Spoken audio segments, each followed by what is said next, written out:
இன்னைக்கு நம்ம முஸ்லீம் ஃப்ரெண்டோட பாய் வீட்டு கல்யாணத்துக்கு தான் வந்திருக்கோம். எதுக்கு வந்திருப்போம்னு இந்நேரம் கண்டுபிடிச்சிருப்பீங்கன்னு நெனைக்கிறேன். நமக்கு இதாங்க ஃபர்ஸ்ட் டைம் ஒரு முஸ்லீம் மேரேஜ் அட்டெண்ட் பண்றோம். ரொம்பவே டிஃபரெண்ட்டாவும், அழகாவும் இருந்துச்சுங்க பார்க்கவே. மேரேஜ் லைஃப்ப பத்தி குர்ஆன்ல சொல்லியிருக்கிறத சூப்பரா படிச்சு காட்டுனாங்க. அப்புறம் என்னங்க நம்ம வெறித்தனமான சம்பவத்துக்கு ரெடி ஆயிட்டோம். லேட்டா போனா இலை கூட கிடைக்காதுன்னு ஃபர்ஸ்ட் பந்தியிலே போய் உட்காந்தாச்சு.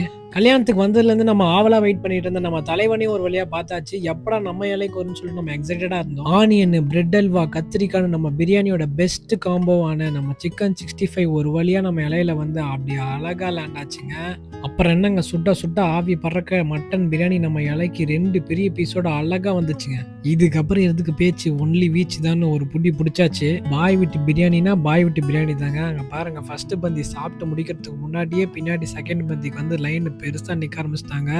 நல்ல வேளை நம்ம ஃபர்ஸ்ட் பந்தியில உட்காந்தோம். நான் சொல்லவே வேணாம், உங்களுக்கு இந்த கூட்டத்தை பார்த்தாலே தெரிஞ்சிருக்கும் டேஸ்ட் எப்படின்னு. டெசர்ட்ஸோட பிரியாணிக்கு சூப்பரான ஃபினிஷிங் டச்சை கொடுத்துட்டு நம்ம கப்பிள்ஸுக்கு அழகான விஷயத்தை கன்வே பண்ணிட்டு நம்ம நண்பர்களோட போட்டோ எடுத்து அன்னைக்கு டேவை முடிச்சாச்சு.